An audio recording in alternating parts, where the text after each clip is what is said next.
Yeah, so Brady Ebert, Turnstile's ex-guitarist, not that one, but rather that one, the guy that got kicked out of the band, has been arrested for attempted murder. Yeah, I mean, it's not surprising if y'all have been keeping up to date with the Turnstile drama, or more specifically, the one-sided beef between Turnstile and Brady Ebert. Y'all knew something crazy was bound to happen anytime soon.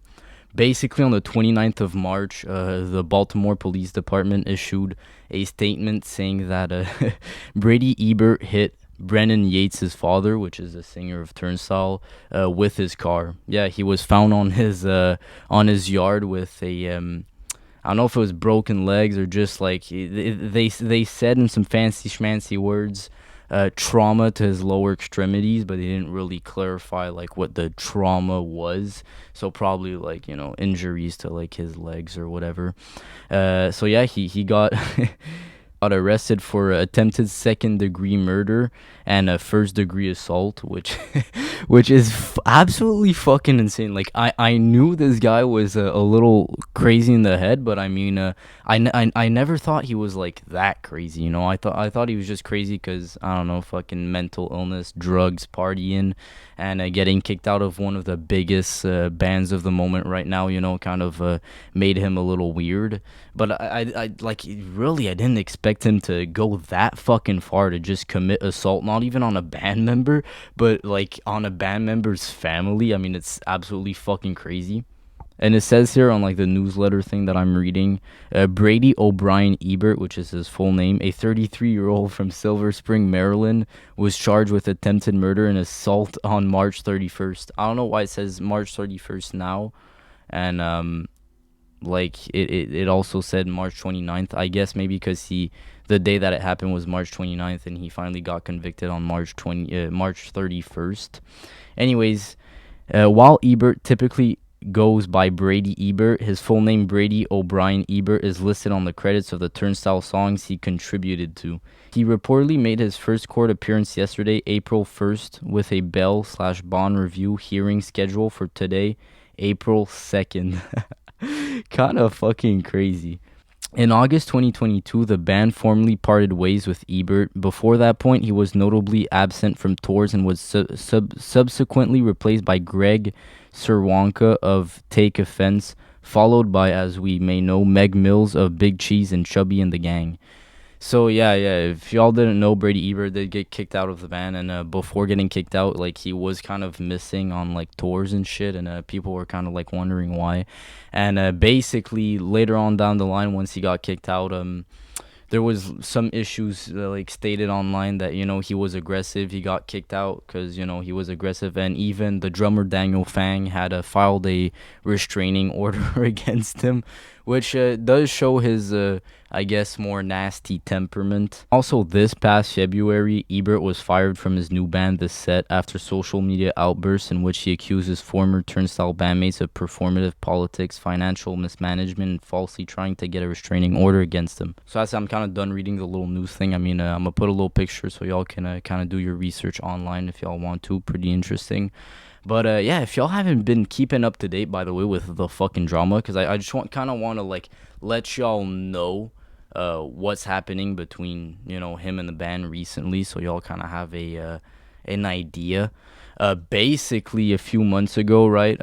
He made a few posts on his Instagram story calling the band out as a bunch of fakies, kind of saying that they don't practice what they preach, right? They had posted a billboard saying abolish ICE, and that really triggered him. That really sent him off his fucking rockers, and he basically just like bashed on them, saying that they only say things to appeal to the mass population, but they don't really mean it or really like, well, like I said, practice what they preach. He also said that, or stated that Brendan Yates, the singer of Turnstile, had taken, I think it was $10,000 from a charity show that, or charity event that they had done, and used it for his own personal, or the band's personal bills, which you know if that's true, that's still kind of fucked up. I mean, Brady Ebert is a fucked up guy, but we can't really just be saying Well, let's let that shit pass. But I mean, there was no real evidence and no one really saying anything else about it. So I mean, right now it's not really considered true, or there's we can't really, we got to take everything Brady Ebert says with a grain of salt. I mean, this guy is kind of crazy, and we saw it few days ago with what the fuck he just did. And also previously, like before he tried to hit William Yates with a fucking vehicle, he posted a few posts on his Instagram story calling the members as a bunch of predators. There was no legitimate proof whatsoever except him just saying, well, this person said that, or posted a few conversation he had on like Messenger or some shit. I'm gonna put the pictures up on screen and I'm gonna read them, just so y'all kind of understand what the fuck's going on. So basically, the first post he did: Turnstile has been a band of predators since shortly before I left and have gone worse since, accordingly to many women involved with them. Delia, who was abused by Daniel Fang, the drummer, comes to mind. I mean, I don't know what the Delia situation. I'll probably have to make another video on that if it's anything big, and if there's a few people coming out saying, yeah, well, the band did abuse me or did do this to me. I don't know. And then he posted a picture of a chat he had with Brandon. It just says Brandon. It could be just anyone named Brandon. I mean, it could be fake or it could actually be the singer. But yet again, there's no real proof on it. It shows a half-clipped paragraph that Brady sent saying, problem is she's 16 and I asked you, but you didn't know, right? And you said accurately. I mean, he probably says actually. She told me on the way to the bathroom. And then Brendan responded with, bro, are you high again? Question mark, question mark, question mark, which is fucking funny as shit. That never happened. And then he responded with, that's a lie. Ha ha ha. Yeah, I'm high. You realize that trick was old in the 60s, right? They used that same technique to discredit the Black Panthers and the anti-Vietnam War protesters. No one buys that shit, dummy. I mean, that's a good fucking comeback, but I mean, there's no absolute proof. You can't just be posting something like that on the internet, trying to ruin someone's career just because he's fucking pissed off or jealous. Accusing like really serious shit, right? Being predator or like sexual assault is not a laughing matter. Like, you shouldn't be accusing someone whatsoever if they didn't do it of doing it. I mean, that's really fucked up. And then the third picture is a conversation with a random guy he had. I don't really know. The other guy said, and now people are romanticizing him simply for the fact he's dating an indie pop star now. Wow, dude just has get out of jail free cards stockpiled. What a douchebag. The straight edge ego is immeasurable with this one. Sorry, guys, my dyslexia is kicking in. Yeah, I think they're talking about Brendan. And then Brady said, yeah, it's crazy. Straight edge is a way for cavemen to trick drunk women into thinking they're responsible and interesting so they could use them for sex or rape. In my opinion, since I can't read that shit word, and then tell everyone she's an alcoholic. I don't really fucking know what this picture was meant to really clarify, apart that he's having a conversation with one of his friends and they're just talking shit. Same guy says, these drugs or any recorded evidence at all. I just worry about you being sued for defamation. And then Brady says, yes, no. I can say anything that's true because they stole $10,000 in royalties from me, which was the whole basis of the NDA. Unfortunately, you can't sue for defamation if it's true, and in civil cases, you don't have to prove beyond a reasonable doubt. And since I already beat them in court once, the judge is going to assume I'm the more honest one. And then that picture says, holy shit, this is fucking crazy, dude. Glad you've been putting this shit out there. He says, me too, I would have done it sooner, but they backed me into a corner, not paying me for the last few months in the band. $40,000 apparently, which is kind of fucking crazy. If that's true, I mean, that's kind of shitty that the bandmates are doing that.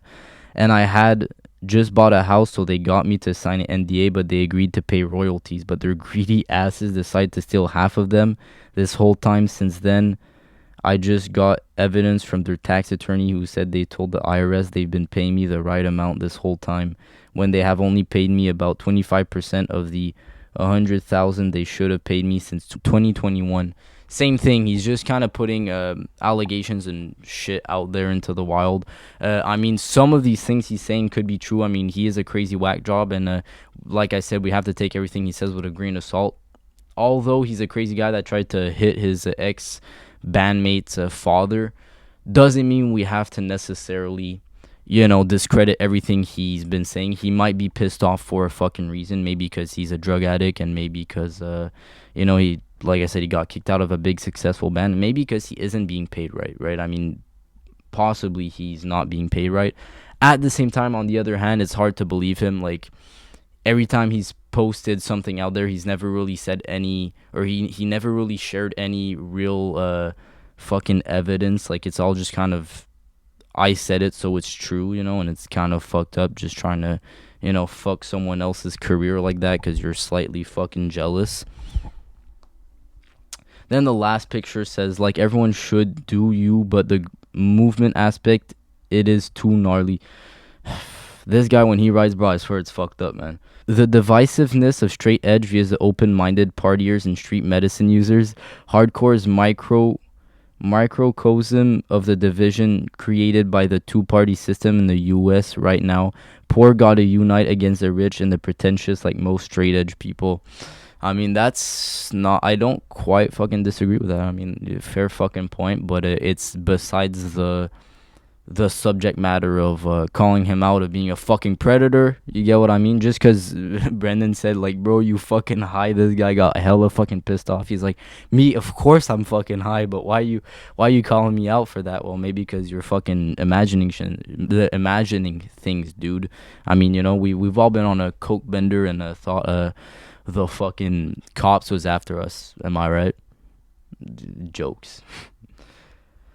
And then the before last picture, he posted a lot of shit, by the way, right? Like, in a span of like 5 minutes. He said, shit, with the band gaining more mainstream momentum, I'd assume royalties would come with that. They did. They owed me $46,000 this year, even told the IRS that, but only paid me $18,000. So those greedy bastards stole more than half my royalties while making millions.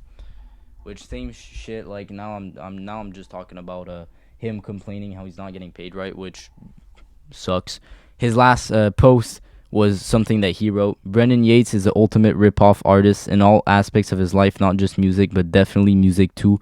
Shake my head.